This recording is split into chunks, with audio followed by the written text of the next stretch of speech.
Από τους νέους σοσιαλιστές έχουμε περάσει το μεσό, πάμε μια χαρά. Ο κύριος Σακελάρης Δημήτρης, από την καλοσύνη.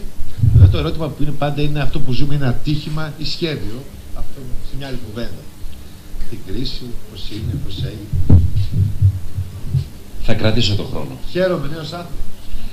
Λοιπόν, πάντως ένα από τα βασικά χαρακτηριστικά κάθε περίοδου κρίσης διαχρονικά είναι η αλωτρίωση, η βίαιη αναπροσαρμογή ενιών, όρων και λέξεων. Ο όρος πολιτικός έχει επιφορτιστεί έτσι με ένα ιδιαίτερο αρνητικό περιεχόμενο, ιδιαίτερα την περίοδο της κρίσης και των επιλογών που γίνανε από την ελίτ του πολιτικού συστήματος.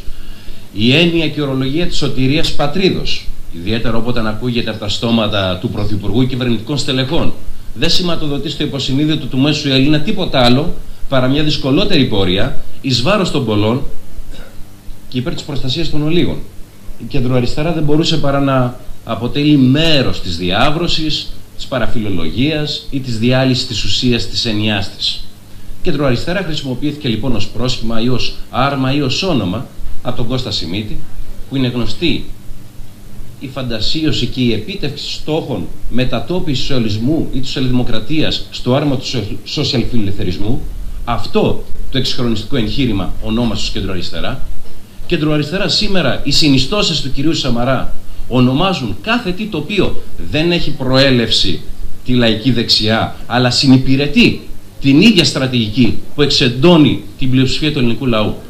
Κεντροαριστερά όμως επί της ουσίας δεν μπορεί να υπάρξει αν δεν είναι αναπόσπαστο τμήμα των προοδευτικών δυνάμεων, αν δεν είναι αναπόσπαστο τμήμα της αριστεράς. Σήμερα βιώνουμε μια ιδιαίτερα δύσκολη συγκυρία όπου η Ευρώπη βαδίζει σε έναν ολισθηρό και επικίνδυνο δρόμο. Το δρόμο της λιτότητας. Τον δρόμο που όπως και στο παρελθόν κατά τη δεκαετία του 30 επέλεξαν της βίαιης δημοσιονομικής προσαρμογής. Μια βίαιη δημοσιονομική προσαρμογή που οδηγεί την κοινωνία σε διάλυση και τους πολίτες σε έξωση. Ωστόσο οι φωνές σήμερα, μετά την εμφάνιση των αδιεξόδων που προκύπτουν από την εφαρμοζόμενη αυτή πολιτική, για την αντιστροφή αυτής της πορείας αυξάνει. Ακόμα και δυνάμεις μέσα στην Ευρωπαϊκή Κεντρική Τράπεζα. Ο ίδιος ο Ντράγκη υποστηρίζει ή ισχυρίζεται ότι πρέπει να αναθεωρηθούν πολιτικές και να δοθεί έμφαση στη ρευστότητα προκειμένου να χρηματοδοτηθούν τράπεζες και επιχειρήσεις. Βέβαια, όσο αυτές οι πολιτικές ή απόψεις δεν είναι τίποτα άλλο παρά αποσπασματικές, δίνουν το δικαίωμα στην κυρίαρχη πολιτική της κυρίας Μέρκελ να επιβάλλει μονοδρόμους και η κρίση θα βαθαίνει. Όσο δεν γίνεται αντιληπτό ότι η κρίση είναι συστημική, τραπεζική, δημοσιονομική αλλά και αναπτυξιακή παράλληλα, δεν θα χορηγηθεί ποτέ το κατάλληλο φάρμακο ώστε να ξεπεραστεί. Η Ευρωπαϊκή Ένωση πρέπει να αναθεωρήσει την πολιτική της, να δώσει έμφαση στην πραγματική οικονομία και να προχωρήσει σε μια γενναία αναδιανομή από τις πλεονασματικές χώρες του Βορρά στις ελληματικές χώρες του Νότου. Δεν υφίσταται αλλιώς ένωση. Θα πρέπει να αλλάξει ο ίδιος ο ρόλος της Ευρωπαϊκής Κεντρικής Τράπεζας και να αξιοποιηθεί στο έπακρο η Ευρωπαϊκή Τράπεζα Επενδύσεων. Να αποκατασταθεί δημοκρατία στη λήψη των αποφάσεων και όχι στην επιφάνεια της δημοκρατίας όταν λαμβάνονται οι αποφάσεις. Να αποκατασταθεί πρωτίστως η ισοτιμία των χωρών μελών εντός Ευρωπαϊκής Ένωσης. Αυτή όμως η στρατηγική προϋποθέτει δυναμικές κινήσεις που θα ταράξουν τα λιμνάζοντα ύδατα των μονεταριστών και των κυρίαρχων συντηρητικών σήμερα ευρωπαϊκών δυνάμεων που τον υπηρετούν. Είναι σαφές ότι ο ΣΥΡΙΖΑ και το σύνολο των προοδευτικών δυνάμεων θα βρεθούν στη δυσκολία της πρωτοπορίας αυτής της διεκδίκησης. Το Διεθνές Ευρωπαϊκό Χρηματοπιστωτικό Σύστημα, μαζί με το δούνου του, μαζί με τις κυβερνήσεις του νεοφιλελευθερισμού, επέβαλαν σε μία σειρά από χώρες, ιδιαίτερα του Νότου, το καθεστώς εσωτερικής υποτίμησης. Έτσι, η εκάστοτε παρασιτική επιχειρηματική τάξη πέτυχε τη μείωση του κόστους εργασίας και στο απόσπασμα για άλλη μια φορά βρέθηκε ο κόσμος της εργασίας. Βρέθηκε δηλαδή υπαρκτή οικονομία.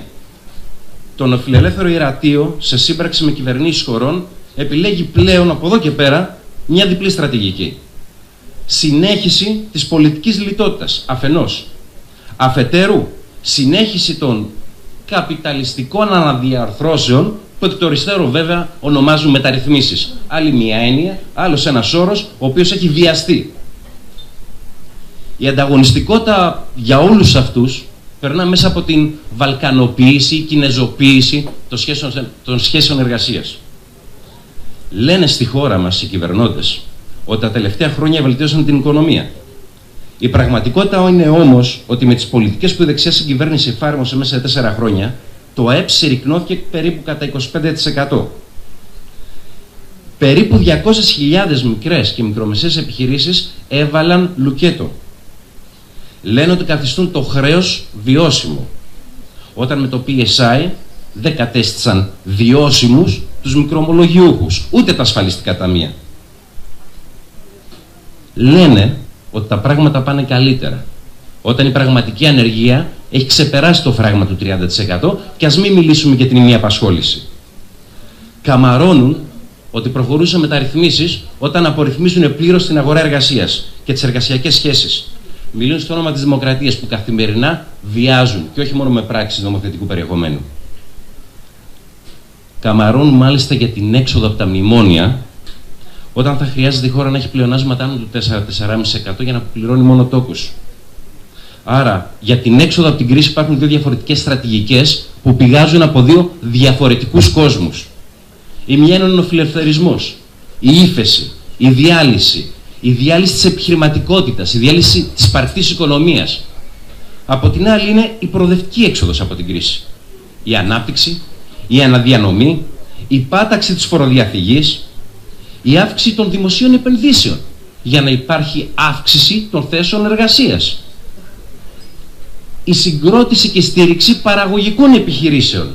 Η παραγωγική ανασυγκρότηση της χώρας, αναπεριφέρεια και επιστημονικό κλάδο. Οι δύο αυτές διαφορετικές στρατηγικές δεν αναφέρονται μόνο στο κοινωνικό και οικονομικό επίπεδο, αλλά πλέον καθορίζουν ξεκάθαρα και το πολιτικό. Η χώρα λοιπόν σήμερα χρειάζεται μια δημοκρατική προοδευτική διακυβέρνηση, αλλά και το λαό πλάι της, που θα οδηγήσει στην ανάκτηση της πολιτικής ισοτιμίας της χώρας στην Ευρωπαϊκή Ένωση, που θα απαλλάξει όχι μόνο τον τόπο, αλλά και την Ευρώπη από την επικυριαρχία των οφειλελευθέρων. Ο ρόλος λοιπόν της λεγόμενης κεντροαριστεράς σε αυτό το σημείο είναι ιδιαίτερα κομβικός. Αν το σημείο πάντως ήταν ο χρόνος, θα τον χαρακτήριζα σοσιαλρεφορμιστή με τα μπούνια. Έχετε περάσει 2 λεπτά. Έχω ξεπεράσει την ιδέα του ενόπλου, οπότε είμαι λίγο ρεφορμιστής. Ο ρόλος λοιπόν και της λεγόμενης κεντροαριστεράς σήμερα είναι ιδιαίτερα κομβικός. Μιας κεντροαριστεράς όμως που θα αποτελεί μέρος της λύσης και που θα στρατευτεί με την πλειοψηφία του ελληνικού λαού που επιθυμεί την προοδευτική έξοδο από την κρίση.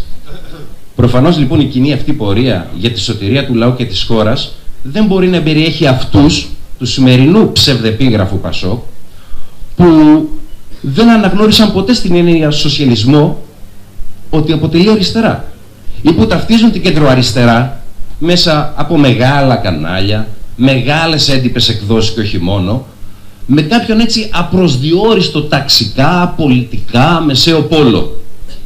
Αυτοί συνεχίζουν λοιπόν να αποτελούν τη συνιστόσα του κυρίου Σαμαρά, οδηγώντας τον τόπο στην καταστροφή και την κοινωνία στην απόγνωση. Αυτοί όμως είναι οι λίγοι. Οι πολλοί, η μεγάλη προοδευτική πλειοψηφία του λαού μας μπορεί να χαράξει το δρόμο της νέας αλλαγής, της νέας ανατροπής, με σχέδιο και συγκρότηση, με μαζικότητα και συλλογικότητα. Γιατί φίλες και φίλοι, μονόδρομοι ούτε στη ζωή ούτε στην πολιτική υπάρχουν. Θεωρώ τους δρόμους τους χτίζουν οι λαοί και οι ανάγκες τους. Και αυτούς πρέπει να υπηρετήσουμε. Ευχαριστώ πολύ.